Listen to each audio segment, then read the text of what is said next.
ओम श्री गणेशाय नमः। दोस्तों 28 सितंबर 2023 को गणपति विसर्जन के दिन एक बहुत ही दिव्य और दुर्लभ संयोग बन रहा है। इस दिन अनंत चतुर्दशी होने के साथ साथ धन लक्ष्मी योग, कुबेर योग और अमृत सिद्ध योग का निर्माण हो रहा है। इसलिए ये दिन इच्छा पूर्ति के लिए बेहद ही खास माना जा रहा है। आज हम बात करेंगे गणपति विसर्जन के बारे में। गणपति जी जो कि 10 दिन के लिए हमारे घर में पधारे हैं, उनका आपको किस तरह से विसर्जन करना चाहिए, उनकी चौकी का आपको किस तरह से हटाना चाहिए, नारियल का क्या करना है, पूजन स्थल पर आपने जो सामग्री रखते हैं उसका आपको क्या करना है, और कुछ लोग गणपति जी को कुछ वस्त्र समर्पित करते हैं तो उन वस्त्रों का आपको क्या करना है, और इस दिन कौन से उपाय करने से आपको शुभ फलों की प्राप्ति होगी। ये उपाय बहुत ही आसान है। अगर इस दिन इन उपायों को आप कर लेते हैं तो आपकी किस्मत चमक उठेगी। इस वीडियो में आपको पूरी जानकारी प्राप्त होने वाली है, तो वीडियो को ध्यान से सुनिएगा और वीडियो को अंत तक देखिएगा, जिससे आपको बहुत ज़्यादा लाभ मिलेगा। अगर आप भी अपने जीवन में गणेश जी की कृपा पाना चाहते हैं तो वीडियो को लाइक करके कमेंट में गणेश जी का कोई भी प्यारा नाम लिखना ना भूले। दोस्तों पंचांग के अनुसार 28 सितंबर को पंचांग के अनुसार गणपति विसर्जन के लिए 3 मुहूर्त है। इस दिन सुबह 6:16 से 7:40 तक, सुबह 10:42 से शाम 6:42 तक और शाम को 4:41 से रात के 9:10 तक विसर्जन का मुहूर्त है। इन तीनों मुहूर्त में आप बप्पा का विसर्जन कर सकते हैं। जैसा कि हम सभी जानते हैं कि हम गणेश चतुर्थी से अगले 10 दिन तक यानी अनंत चतुर्दशी तक हम गणेश उत्सव मनाते हैं। अपने घर में गणेश जी को लेकर आते हैं, उनकी स्थापना करते हैं और भक्ति भाव श्रद्धा से उनका पूजन करते हैं, उन्हें प्रसन्न करने का हर एक प्रयास करते हैं। कई जगह पर गणेश उत्सव केवल 1.5 दिन, 3 दिन, 5 दिन और 7 दिन इस तरह से मनाया जाता है। जब भी आप गणेश जी की स्थापना हम करते हैं उसके बाद हमें उनका विसर्जन भी करना होता है, तो उसकी विधि क्या है वो आप ठीक से जान लीजिए। शास्त्रों के अनुसार विसर्जन वाले दिन आपको क्या क्या चीज़ करनी चाहिए, आपको भगवान गणेश जी जिनके आपने स्थापना की है विधि विधान से उनकी पूजन अर्चन करनी चाहिए। सबसे पहले आपको एक चीज़ का ध्यान रखना है, जिस दिन आप विसर्जन के लिए जाते हैं उस दिन आपको सबसे पहले सुबह जल्दी उठकर स्नान कर लेना है और पूरे घर को आपको अच्छे से स्वच्छ कर लेना है, क्योंकि कहा जाता है कि किसी भी मेहमान के जाने के बाद आपको घर की सफाई नहीं करना चाहिए। और गणेश जी वो रिद्धि सिद्धि धन सभी चीज़ों के देवता हैं, तो ऐसे देवता को गणेश जी के विसर्जन के लिए जाए तो उनके जाने के बाद आपको झाड़ू पोछा नहीं लगाना चाहिए, सफाई आपको पहले ही कर लेनी है।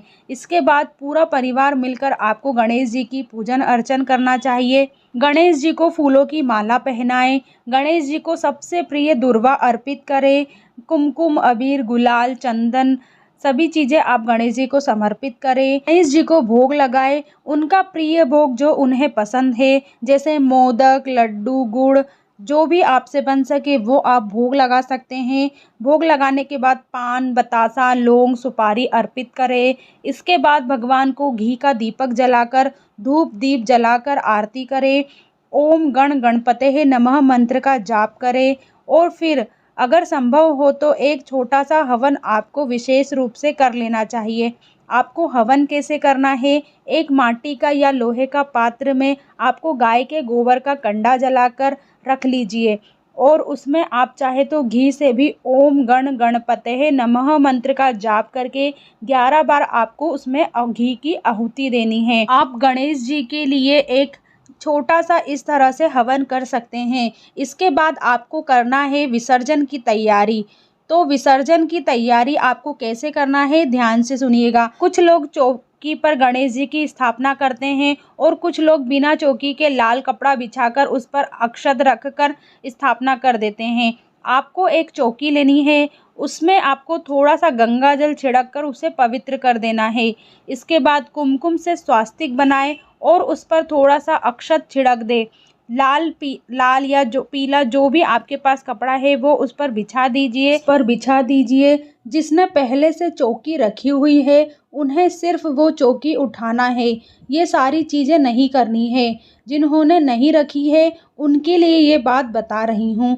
लाल या पीला वस्त्र बिछाने के बाद उसमें थोड़े से फूल रखिएगा, फिर गणेश जी की मूर्ति को उठाकर आपको उस चौकी पर रख देना है। इसके बाद एक कपड़े में आपको थोड़ा सा जो भी आपने भोग लगाया था उस भोग को उठाकर उस कपड़े में रखें। 1 या 2 का सिक्का दक्षिणा स्वरूप रखें, क्योंकि किसी भी मेहमान को हम खाली हाथ विदा नहीं करते हैं। तो आपको गणेश जी के लिए थोड़ा सा भोग रखना है। इसके बाद अब आपने गणेश जी को लेकर जब आप जाएंगे उससे पहले पूरे परिवार को एक साथ उनके दर्शन करना है और उनसे प्रार्थना करना है कि 10 दिन तक आप हमारे घर में रहे। अगर आपकी सेवा भाव में या आपकी भक्ति में अगर कोई कमी रह गई हो या आपको प्रसन्न करने में कोई कमी रह गई हो तो क्षमा करिएगा, क्योंकि हम भगवान को प्रसन्न करने का पूरा प्रयास करते हैं, फिर भी हम भूल से कुछ ना कुछ गलती हो ही जाती है। आपको उनसे क्षमा याचना करना है। इसके बाद गणेश जी को लेकर जाएं, सम्मानपूर्वक गणेश जी का विसर्जन करें। कभी भी एकदम से ऊपर जल में प्रवाह नहीं करें, धीरे से जल में उतरकर आपको अपने हाथों द्वारा गणेश जी को प्रवाह करना है। खुद ही विसर्जन करना चाहिए। यदि आपने अपने घर में इको फ्रेंडली गणेश जी रखे हैं तो आप एक साफ बर्तन में पानी रख लीजिए। इतना पानी भरना है कि उनके सर तक पानी आ जाए।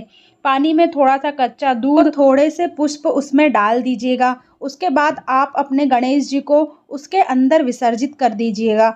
अगर आप घर में विसर्जित करते हैं तो दक्षिणा स्वरूप थोड़े से अक्षत डाल दीजिएगा। और जब अच्छे से विसर्जन हो जाए, मिट्टी पूरी तरह से जल में घुल जाए, तो उस जल को अपने घर के गमले में डाल दीजिएगा। ऐसी जगह पर डालिएगा जहां आपके पैर ना पड़े, वो पानी बहकर नीचे ना आए। इस तरह से उनका विसर्जन कर देना। अब जो आपने चीज़ें अपने मंदिर में रखी हुई है या चौकी पर रखी थी, जैसे आपने जो कलश रख की स्थापना की थी, आपने गणेश जी को वस्त्र पहनाए थे। कई बार हम ये गलती कर देते हैं कि जब हम गणेश जी का विसर्जन करते हैं तो हम लाल कपड़ा, नारियल, सुपारी, दुर्वा का भी विसर्जन कर देते हैं। तो यह आपको गलती नहीं करना है। तो क्या करना है, जो नारियल है उसे आपको फोड़कर प्रसाद स्वरूप बच्चों में बांट देना है। जो कलश में जल है उस जल को आपको पूरे घर में छिड़क दे और बचा हुआ जल आपको गमले में डाल दीजिएगा। आम के पत्ते आपको जल में ही विसर्जित कर देने हैं।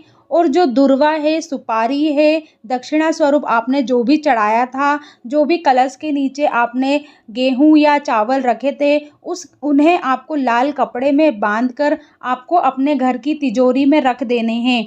बहुत ही शुभ माना जाता है, क्योंकि गणेश जी को बुद्धि, सुख, समृद्धि के देवता माने जाते हैं। तो यही था कि गणेश जी का विसर्जन आपको किस तरह से करना है और चढ़ाई गई वस्तु का उपयोग आपको किस तरह से करना है। ऐसा माना जाता है कि गणेश जी का जब विसर्जन के लिए ले जाया जाता है तो वो घर की सभी बाधाओं को दूर कर देते हैं और विसर्जन के साथ साथ इन विघ्नों को भी नाश होता है। वीडियो अच्छा लगे तो वीडियो को लाइक, शेयर और चैनल में पहली बार आए हैं तो चैनल को सब्सक्राइब करना ना भूलिएगा। हर हर महादेव, जय श्री महाकाल।